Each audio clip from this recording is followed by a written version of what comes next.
Hello दोस्तों, कैसे हो आप लोग। आई होप आप लोग अच्छे होंगे। फ्रेंड्स, आज की इस वीडियो में हम लोग बहुत ही महत्वपूर्ण टॉपिक से बात करेंगे। उस टॉपिक का नाम है lines and poems tricks. Friends, यदि आप आज का वीडियो देख लेते हैं ना तो आपका 15 मार्क्स क्लियर हो सकता है। क्योंकि क्या होता है कि बोर्ड एग्जाम में किसी भी चैप्टर्स में लाइन्स को दे दिया जाता है और पूछा जाता है कि बताओ ये जो लाइन्स दिया गया है ये किस पोएम से दिया गया है। फ्रेंड्स, यदि आप आज का वीडियो देखते हैं ना तो आपका 10 से 15 मार्क्स क्लियर हो जाएगा। क्योंकि जो लाइन्स एंड पोएम्स है ना ये आपको 4 जगह काम आ सकती है। आपको ऑब्जेक्टिव करते समय काम आएगी, एक्सप्लेनेशन करते समय काम आ सकती है, समरी बनाते समय भी काम आ सकती है और मच यानी मिलान करते समय भी काम आ सकती है। तो इसीलिए आप वीडियो को अंत तक बने रहिएगा। यदि आप इस वीडियो को देखते हैं तो आपका सच में 10 से 15 मार्क्स क्लियर हो जाएगा। फ्रेंड्स, इसके लिए हमने हर एक चैप्टर के लिए अलग अलग ट्रिक्स को बनाए हैं। तो चलिए ज़्यादा देर न करते हुए वीडियो की शुरुआत करते हैं। फ्रेंड्स, हम लोग के सामने फर्स्ट चैप्टर का नाम है कि sweetest love I do not go. ये हम कैसे पता करेंगे कि कोई भी लाइन्स दिया गया है कि ये line sweetest love I do not go से दिया गया है। साथ ही आपको ही बता दें कि इनके राइटर का नाम जॉन डाउन है। देखिए फ्रेंड्स, फर्स्ट चैप्टर के पहचानने के लिए हमने ट्रिक्स बनाए हैं। तो हम लोग का ट्रिक्स है कि अगर एग्जाम में दिए गए किसी भी लाइन में वर्ल्ड स्पेलिंग मिल जाए, यानी जो पुराने स्पेलिंग होते हैं वर्ल्ड यानी पुराना शब्द मिल जाए, तो समझ जाइएगा कि वो किसी और चैप्टर से नहीं दिया गया है बल्कि वो sweetest love I do not go chapter से दिया गया है। जैसे एग्जाम्पल के लिए हम आपको बता देते हैं, यदि आपको किसी भी लाइन्स में ही वर्ड मिल जाए, हाल्फ वर्ड मिल जाए, आवर वर्ड मिल जाए, बिंडे वर्ड मिल जाए, गो वर्ड मिल जाए, साथ ही सने वर्ड्स मिल जाए, ऐसे जितने भी पुराने वर्ड्स मिल जाए ना तो आप समझ जाइएगा कि ये किसी और चैप्टर से नहीं दिया गया है बल्कि ये sweetest love I do not go से दिया गया है। फ्रेंड्स, यदि आपको बिलीव नहीं हो रहा होगा कि इनसे रिलेटेड प्रश्न को बोर्ड एग्जाम में पूछा जाता है तो आप क्वेश्चन बैंक्स को देख सकते हैं। तो फ्रेंड्स, आप लोग फर्स्ट चैप्टर को समझने के लिए कौन सा ट्रिक्स याद रखिए, सिर्फ इतना समझ जाइएगा कि आपको जैसे वर्ल्ड स्पेलिंग मिला तो आप समझ जाइएगा कि ये किसी और चैप्टर से नहीं बल्कि ये sweetest love I do not go chapter से दिया गया है। साथ ही ये भी पूछा जाता है कि दे दिया जाएगा और पूछेगा इनके राइटर कौन है। तो आप लोग इस सारे पॉइंट को ध्यान रखिए, कुछ नहीं, सिर्फ जैसे आपको वर्ल्ड स्पेलिंग मिला तो आप समझ जाइएगा कि ये फर्स्ट चैप्टर से दिया गया है। तो फ्रेंड्स, मैं उम्मीद करता हूँ कि आप लोग फर्स्ट चैप्टर से रिलेटेड जितने भी प्रश्न आएंगे आप लोग सोल्व कर लेंगे। अब चलिए फ्रेंड्स, जो नेक्स्ट चैप्टर है यानी जो सेकेंड चैप्टर का नाम है उससे भी समझते हैं। तो फ्रेंड्स, हम लोग के सामने सेकेंड चैप्टर का नाम है सॉन्ग ऑफ माई सेल्फ। ये कैसे पता करेंगे कि कोई भी lines song of my self chapter से दिया गया है। तो फ्रेंड्स, इसके लिए भी हमने ट्रिक्स बनाए हैं। साथ ही आपको ही बता दें कि इनके राइटर का नाम वाल्ट व्हिटमैन है। क्या है? तो इनके राइटर का नाम वाल्ट व्हिटमैन है। हम लोग का ट्रिक है क्या? हम लोग का ट्रिक है कि 37 की उम्र में भटकते हुए स्कूल जाकर एटम और एनर्जी के बारे में पढ़ना एक मुश्किल काम है। फ्रेंड्स, हम समझ सकते हैं कि जो चैप्टर्स में उतने बड़े बड़े शब्द दिए जा रहे हैं उनको हम नहीं समझ सकते हैं, लेकिन उनको हम छोटा करके एक ट्रिक्स को बनाए हैं। यदि आप इस ट्रिक को देखते हैं ना तो आप सारे उनसे रिलेटेड जितने प्रश्न आएंगे ना तो आप सोल्व कर सकते हैं। तो इसको समझने के लिए हम लोग का ट्रिक है कि 37 की उम्र में यदि आपको जैसे ही किसी भी लाइन्स में 37 मिल जाए तो आप समझ लीजिएगा ये कौन सी चैप्टर से दिया गया है। तो ये सॉन्ग ऑफ माई सेल्फ से दिया गया है। उसके बाद लिखा है 37 की उम्र में भटकते हुए। देखिए फ्रेंड्स, भटकना को इंग्लिश में लोएफ बोलते हैं।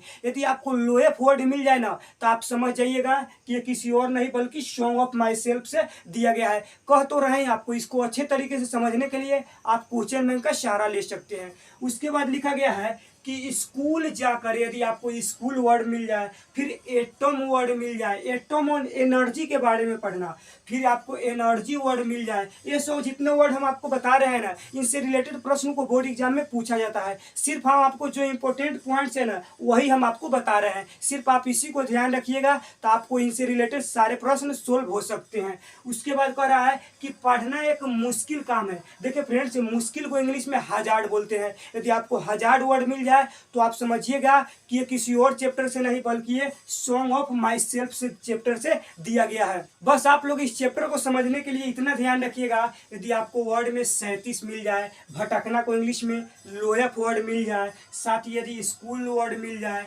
एटम वर्ड मिल जाए, एनर्जी वर्ड मिल जाए, और मुश्किल को इंग्लिश में हजार्ड बोलते हैं, यदि हजार्ड वर्ड मिल जाए, यदि हमारे द्वारा बताए गए इतने वर्ड्स को आप ध्यान में रखते हैं तो आप समझ जाइएगा कि ये किसी और चैप्टर से नहीं बल्कि ये song of my self chapter से दिया गया है। तो फ्रेंड्स मैं उम्मीद करता हूँ कि आप लोग सॉन्ग ऑफ माई सेल्फ से रिलेटेड जितने भी क्वेश्चन आएंगे आप लोग सोल्व कर सकते हैं। अब चलिए फ्रेंड्स नेक्स्ट चैप्टर को देखते हैं। हम लोग के सामने थर्ड चैप्टर का नाम है now the leaves are falling fast. इसके लिए भी समझने के लिए हमने ट्रिक्स बनाए हैं। साथ ही आपको ही बता दें कि इनके राइटर का नाम W.H. ऑडेन है। तो चलिए इनके लिए भी हमने ट्रिक्स को बनाए हैं, उसे भी समझने की कोशिश करते हैं।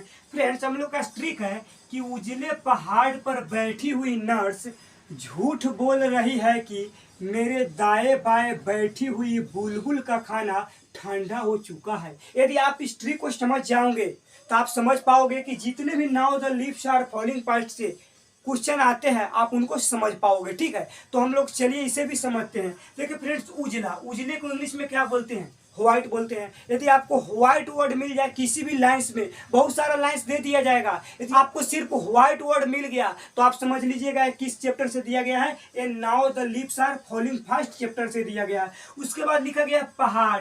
पहाड़ को इंग्लिश में क्या बोलते हैं? माउंटेन बोलते हैं। यदि आपको माउंटेन भी वर्ड मिल जाए तो समझ जाइएगा कि ये थर्ड चैप्टर से दिया गया, यानी now the leaves are falling fast से दिया गया है। उसके बाद लिखा गया है नर्स। देखिए यदि नर्स वर्ड भी मिल जाए ना तो आप समझ जाइएगा कि ये किसी और नहीं बल्कि now the leaves are falling fast chapter से दिया गया है। देखिए फ्रेंड्स, आप लोग किस किस वर्ड को ध्यान रखिएगा। जो इस ट्रिक्स में बताए गए वर्ड है ना, आप इसी वर्ड को ध्यान रखिएगा। यदि इसमें बताए गए सारे वर्ड्स को अच्छे तरीके से ध्यान में रखते हैं ना तो आपका सच में कह रहे हैं कि इनसे रिलेटेड जितने भी प्रश्न को पूछे जाते हैं, लाइन्स एंड पोएम्स ट्रिक्स, आपकी समस्या जड़ से ही खत्म हो सकती है।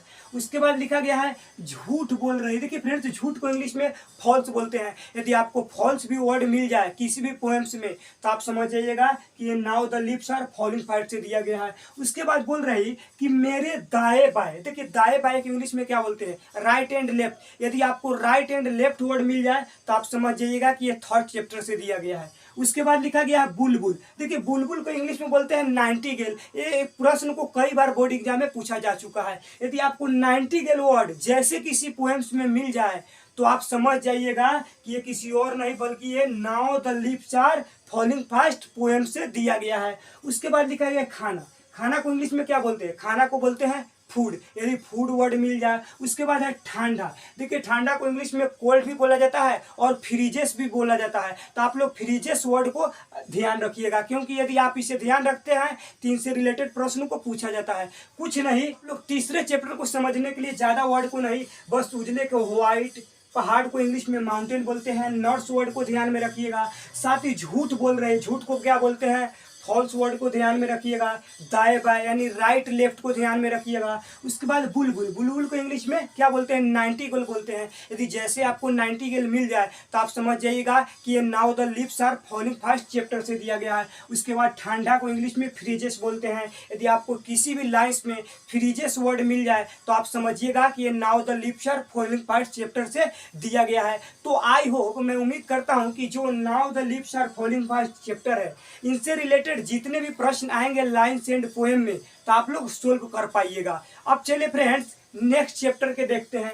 फ्रेंड्स हम लोग के सामने नेक्स्ट चैप्टर है ऑट टू एटमन। ये कैसे जान पाएंगे कि कोई भी लाइन्स ऑट टू एटमन चैप्टर से दिया गया है। साथ ही आपको ये बता दें कि इनके राइटर का नाम जॉन कीट्स है। फ्रेंड्स इस चैप्टर को भी समझने के लिए हमने ट्रिक्स को बनाए हैं। तो हम लोग का ट्रिक्स है कि मैं बाहर के मौसम में रिमझिम बारिश में फर्श पर बैठकर अंगूर खाते हुए क्रिकेट खेलता हूँ। क्या हम लोग का ट्रिक है कि मैं बाहर के मौसम में रिमझिम बारिश में फर्श पर बैठकर अंगूर खाते हुए क्रिकेट खेलता हूँ। देखिए फ्रेंड्स इसे भी समझने की कोशिश करते हैं। बाहर को इंग्लिश में क्या बोलते हैं? देखिए फ्रेंड्स बाहर को इंग्लिश में स्प्रिंग बोलते हैं। जैसे ही आपको स्प्रिंग वर्ड मिल जाए तो आप समझिएगा कि ये लाइन्स है ना, ये ऑट टू एटमन चैप्टर से दिया गया है। देखिए हम आपको बताते हैं, यदि आपको स्प्रिंग मिल जाए, मौसम मिल जाए, इनसे रिलेटेड जितने वर्ड्स आएंगे ना तो आप समझ जाइएगा कि ये चौथे चैप्टर से दिया गया है, जिनका नाम है ऑट टू एटमन। उसके बाद लिखा गया मौसम।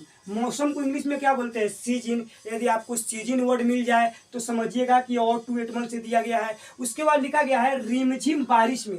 देखिए रिमझिम बारिश को इंग्लिश में ऑजिंग्स बोलते हैं। यदि आपको ऑजिंग्स वर्ड मिल जाए तो आप समझिएगा कि ये चौथे चैप्टर से दिया गया है। उसके बाद लिखा गया है फॉर्स। फॉर्स को इंग्लिश में फ्लोर बोलते हैं। जैसे आपको फ्लोर वर्ड मिल गया तो आप समझ पाइएगा कि ये और 281 चैप्टर से दिया गया है। देखिए बहुत सारे लाइंस दिया रहेगा, उसमें यदि फ्लोर मिल गया तो आप समझ पा जाइएगा कि ये और 281 से दिया गया है। उसके बाद लिखा गया अंगूर। हम जानते हैं कि अंगूर को इंग्लिश में ग्रेप्स बोलते हैं, लेकिन इसे वाइन्स भी बोला जाता है। तो आप लोग वाइन्स वर्ड को ज़्यादा ध्यान रखिएगा। जैसे आपको वाइन्स वर्ड मिल गया तो आप समझ जाइएगा कि और 281 से मिल गया है। साथ ही आपको क्रिकेट भी वर्ड मिल जाए, क्रिकेट वर्ड, जैसे ही आपको क्रिकेट वर्ड मिल जाए तो आप समझ जाइएगा और 281 शब्द से दिया गया है। इसके समझने के लिए ज़्यादा नहीं, जैसे बहार, स्प्रिंग शब्द को बाद लिखा गया मौसम। मौसम को सीजन बोलते हैं। जैसे सीजन मिल गया तो समझिएगा कि और 281 को दिया गया है। इसके बाद है रिमझिम बारिश यानी ऑजिंग्स, इसको इंग्लिश में बोलते हैं।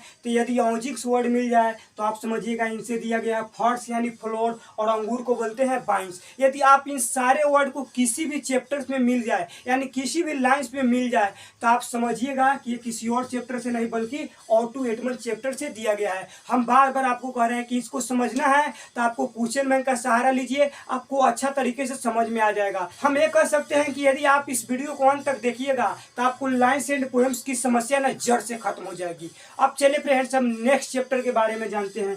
नेक्स्ट चैप्टर का नाम है एन एपिटाफ। इनके राइटर का नाम है वाल्टर डी ला मेयर। एक ऐसे समझेंगे कि कोई भी लाइंस एन एपिटाफ से दिया गया है। फ्रेंड्स इसके लिए भी हमने ट्रिक्स को बनाए हैं। तो हम लोग का ट्रिक्स है कि हमारे देश की औरतें दिल गायब करके पश्चिम में भेज देती है। क्या? यदि आप इस ट्रिक्स को समझ जाइएगा तो आप ये जान पाएंगे कि हमारे जो एन एपिटाफ से जितने भी लाइंस को पूछे जाते हैं बोर्ड एग्जाम में उससे अच्छे तरीके से समझ जाइएगा। देखिए देश, देश को इंग्लिश में बोलते हैं कंट्री। यदि हम आपको कंट्री वर्ड मिल जाए तो समझिएगा कि एन एपिटाफ चैप्टर से दिया गया है। उसके बाद लिखा गया औरतें। यदि हमको लेडी वर्ड्स मिल गए किसी भी लाइंस में तो समझिएगा कि एन एपिटाफ से दिया गया है। देखिए गायब को इंग्लिश में बेनिश बोलते हैं। जैसे आपको किसी भी लाइंस में बेनिश वर्ड मिल जाए तो आप समझ जाइएगा कि एन एपिटाफ चैप्टर से दिया गया है। उसके बाद है पश्चिम। पश्चिम को इंग्लिश में क्या बोलते हैं? पश्चिम को इंग्लिश में बेस्ट बोलते हैं। यदि आपको बेस्ट वर्ड मिल जाए